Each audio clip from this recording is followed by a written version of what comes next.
direct du Salon de l'Agriculture. Depuis le stand de la coopération agricole, le Grand Matin Sud Radio, 7h-9h, Patrick Roger. Toutes les questions autour de l'agriculture, et il y en a à se poser évidemment, autour de la souveraineté alimentaire, de la transmission des fermes en fait demain, et puis quel modèle économique. Nous sommes avec Dominique Chargé qui est président de la coopération agricole. Bonjour. Bonjour. De bon matin évidemment sur Sud Radio. On entendait tout à l'heure un agriculteur qui disait oui alors dans ce système aussi il y a plein de choses à revoir, l'industrie agroalimentaire et le système aussi des coopératives. Comment ça fonctionne? Parce que je pense que le grand public ne connaît pas ce système des coopératives agricoles sur le terrain. Non, mais il y a effectivement, et je comprenais la question de votre interlocuteur précédent, il y a effectivement deux modèles très différents. Celui des coopératives et celui des industries agroalimentaires qui ne sont pas coopératives. Ouais. Une coopérative a la particularité d'une entreprise qui appartient aux agriculteurs et donc on est dans un mode de fonctionnement et un mode de relation économique qui est différent d'une relation avec une entreprise qui n'est pas coopérative. C'est-à-dire que les coopératives, elles sont gérées par les agriculteurs eux-mêmes, quoi. Absolument. Bien sûr. Elles sont gérées par les agriculteurs, elles décident, ce sont des entreprises des territoires et elles sont au service de l'agriculture, au service des territoires, ce qui n'est pas systématiquement le cas des autres entreprises. Mais quels sont les avantages d'appartenir à une coopérative? Les avantages pour un agriculteur, c'est qu'il décide en fait, il a décidé de mettre son exploitation dans un système qui lui permet d'avoir la transformation de sa production agricole et un débouché sur les marchés de manière collective et d'assurer finalement la pérennité de son exploitation et la rémunération de sa production. Oui, la rémunération qui est décidée par la coopérative. Qui est décidée par le conseil d'administration. Bien sûr, cette rémunération, on en trouve sa valeur sur les marchés et c'est pour ça que pour nous, c'est important de pouvoir valoriser correctement la production de nos coopératives sur les différents marchés. Oui, Dominique Chargé, il y a un grand enjeu actuellement qui est la hausse des prix, l'inflation. Alors, on sait qu'il y a eu des discussions là entre les distributeurs, les industries agroalimentaires, et puis vous êtes en bout de chaîne, ou au début en tout cas de la chaîne. Comment vous voyez les choses en fait pour demain? On est dans une période qu'on n'avait pas connue depuis 40 ans. Donc on a eu une augmentation des coûts de production d'abord dans les exploitations agricoles, le prix des engrais, le prix de la nutrition animale, enfin un peu tous les intrants de production.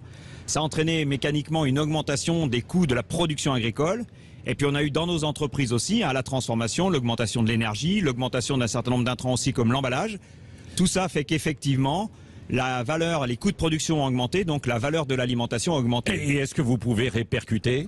Alors on a eu beaucoup de difficultés parce que depuis le début de la guerre en Ukraine qui a été un grand révélateur, on a eu beaucoup de difficultés.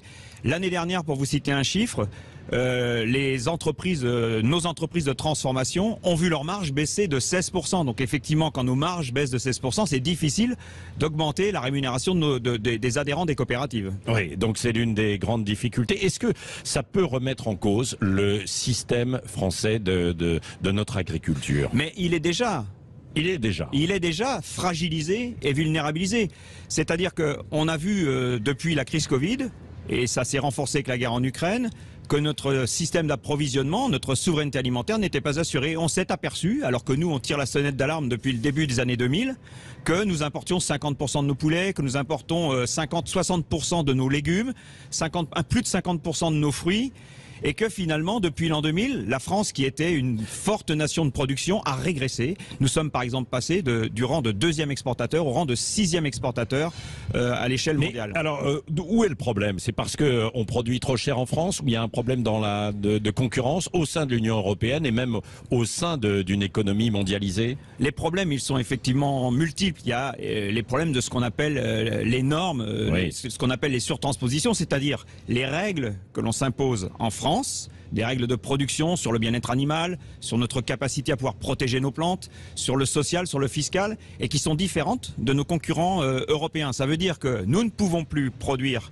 certaines catégories de produits, alors que nos concurrents européens, l'Allemagne, la Pologne, les Pays-Bas, peuvent les produire. Et ils ont à peu près les mêmes règles quand même, non? Eh bien, pas tout à fait, puisque nous sommes effectivement dans la même Europe. Oui. Ce que nous réclamons, c'est que les règles décidées à l'échelle européenne puissent s'appliquer de manière unilatérale à tout le monde. Nous sommes trop vertueux en France. C'est pas comme ça que ça se passe, parce que effectivement, la France a tendance à surtransposer, c'est-à-dire à faire plus que ce que demande la réglementation européenne, peut-être pour de bonnes raisons. En tout cas, ce qui est sûr, c'est que pour nous, ça se traduit par des distorsions de concurrence et une moindre compétitivité sur les marchés. Oui, vous aviez rendu un rapport qui avait été remis, je crois, d'ailleurs au ministre de l'Industrie, Roland Lescure, il y a quelques jours. Dominique Chargé, est-ce que demain, notre agriculture en France est véritablement menacée? Un agriculteur sur deux a plus de 50 ans. Quid de la transmission? C'est ce que nous disait l'une de nos invitées agricultrices tout à l'heure ce matin à 7h15. Oui, le renouvellement des générations, à la fois en agriculture, mais aussi dans l'ensemble de nos entreprises de transformation de la production en alimentation est un enjeu majeur. Il faut que nous rendions effectivement nos métiers plus attractifs. Et dans le rapport que nous avons rendu à M. Lescure, nous mentionnons d'ailleurs un certain nombre de points sur lesquels nous devons travailler pour faire en sorte que nous soyons plus attractifs. Il y a un vrai problème effectivement autour de la qualité des emplois, évidemment de la rémunération, mais également de la modernisation et de la robotisation de nos activités, parce que les activités agricoles sont des activités contraignantes. Il y a un autre point important, c'est celui du risque. En agriculture, vous travaillez avec un risque permanent, qui est un risque sanitaire, qui est un risque climatique, et on doit pouvoir aussi mieux se prémunir des risques que nous avons, parce qu'une grande partie de ce que les agriculteurs ont comme difficulté aujourd'hui tient au fait qu'ils sont constamment dans un risque qui n'est pas couvert. Oui. Des gens qui nous écoutent et qui se disent tiens, peut-être que je pourrais envoyer mes enfants ou moi-même dans une reconversion, aller vers l'agriculture.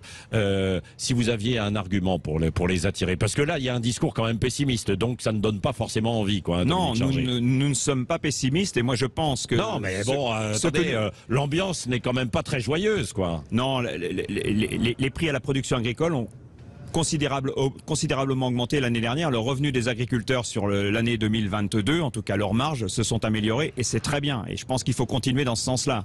Ce qui pose problème, effectivement, c'est ces règles qui s'imposent spécifiquement à l'agriculture française et qu'il nous faut pouvoir corriger. C'est-à-dire qu'il faut que nous puissions produire dans les mêmes conditions que nos concurrents européens. Ouais, foutez-nous la paix. C'est ce que disait tout à l'heure une agricultrice à 7h15. Alors il y a trop de, c'est quoi? Il y a trop de contrôle, il y a trop de normes, justement, de contraintes administratives. Je dirais pas foutez-nous la paix, je dirais aidez-nous.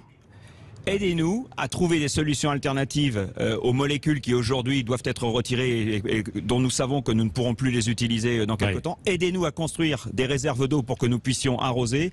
Aidez-nous à faire en sorte que nous soyons protégés de ce que nous avons aujourd'hui comme accident sanitaire ou accident climatique. Aidez-nous. Non, ne nous foutez pas la paix, mais aidez-nous. Aidez-nous. Bon, ben voilà, c'est le message que l'on retient. Puis je poserai cette question justement au ministre de l'Agriculture qui sera à ce micro, Dominique Chargé, donc tout à l'heure, Marc Fesneau, à 8h15, 8h12, 13 même, juste après Éric Nolot et le journal qu'on va retrouver dans un instant.